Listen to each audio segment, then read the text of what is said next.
आरक्षण घालवण्याचं पापवर्तन न देता या नाकारते सरकारचा निषेध करण्यासाठी भारतीय जनता पार्टी सर्व कार्यकर्ते तिथे उपस्थित आहेत। या कार्यक्रमाला, या धरणे आंदोलनाला आपले प्रभारी डॉक्टर शशिकांतजी वाणी यांच्या प्रमुख उपस्थितीमध्ये सुनीलाबा गायकवाड, मदन बापू, आपले ओबीसी आघाडीचे जिल्हे, मी मान्यवरांना विनंती करतो की त्यांनी आपलं इथं मत प्रदर्शित करावं।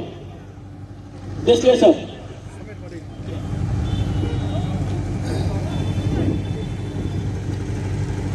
रास्ता रोको प्रसंगी उपस्थित असलेले उत्तर महाराष्ट्राचे नेते सन्माननीय शशिकांतजी गायकवाड, व्यापारी आघाडीचे उत्तर महाराष्ट्राचे नेते नितीन भाऊ पोपे, राजर्षी शाहू महाराज यांची जयंती महाराष्ट्रामध्ये सामाजिक न्याय दिन म्हणून साजरी केली जाते आणि महाराष्ट्राची शोकांतिका आहे। या सामाजिक न्याय दिनाच्या दिवशी आज आम्हाला न्याय मागावा लागतोय।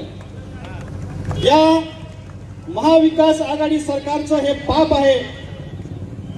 आमचे प्रदेशाचे नेते माजी मुख्यमंत्री देवेंद्र फडणवीस केला नाही आणि उठसूट काम त्यांचं, डाटा सादर करण्याचं काम त्यांचं, ते केंद्राकडे बोट दाखवतात आणि या ओबीसींना त्यांचं राजकीय आरक्षण परत मिळत नाही तोपर्यंत भारतीय जनता पार्टी स्वस्थ बसणार नाही।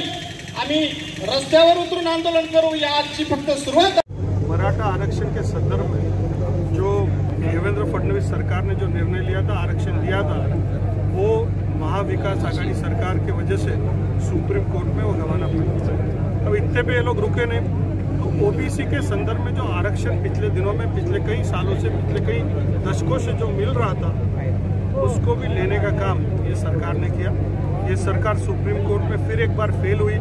ये सरकार फेल है और इसलिए ओबीसी के संदर्भ में इन्होंने अपना जो जवाब है वो ठीक दिया नहीं, क्योंकि ये चाहते कि ओबीसी का आरक्षण न मिले और इसीलिए ओबीसी के संदर्भ में बहुत बड़ा आरक्षण का लाभ चला गया। पॉलिटिकल आरक्षण जो ग्राम पंचायत लेवल तक मिलता था, पंचायत राज प्रणाली में से चला गया। इनके ओबीसी मंत्री ने बताया था कि हम चुनाव होने नहीं देंगे। ओबीसी मंत्री, कैबिनेट मंत्री ये बोलते हैं कि हम चुनाव होने नहीं देंगे जब तक इस संदर्भ में निर्णय न हो। लेकिन दुर्भाग्य की बात है कि दूसरे दिन सुबह ही चुनाव आयोग ने इलेक्शन लगा दिए। महाराष्ट्र में डेल्टा वेरिएंट आया हुआ है। एक भय का, एक चिंता का वातावरण है। महाराष्ट्र में सरकार सभी तैयारी करते हुए एक तरफ चुनाव लगाकर, चुनाव की वजह से अगर कोरोना बढ़ेगा तो इलेक्शन कमीशन इसकी जिम्मेदारी लेगा क्या, उन पे उसको गुनाह दाखिल होंगे क्या, ऐसा भी सवाल जनता पूछ रहे। आज हम लोग सब लोग विविध संगठनाएं ओबीसी के हक के लिए यहाँ आए हुए।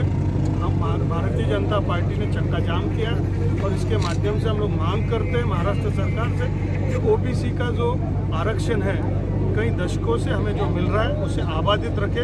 अगर वो रख नहीं पाएंगे, वो फेल होंगे, तो ये और छिड़ेगा और ये आंदोलन तेज होगा, तीव्र होगा।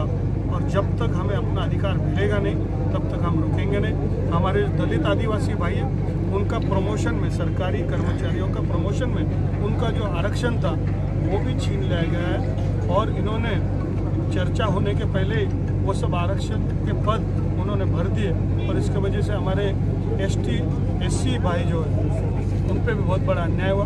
तो एक तरफ मराठा आरक्षण में फेल है, एक तरफ ओबीसी आरक्षण में फेल है, BJNT में फेल है और SC ST को भी न्याय नहीं दे सके। तो ये सरकार किसी के लिए, किसके लिए है? ये वसूली के लिए है क्या ये सरकार? और इसीलिए सरकार के खिलाफ भारतीय जनता पार्टी का कार्यकर्ता रास्ते पे है और ये तो शुरुआत है। अगर ये सरकार इस पे कोई जिम्मेदारी लेगी नहीं तो ये आंदोलन तीव्र होता चले जाएगा। ओबीसी के सम्मान में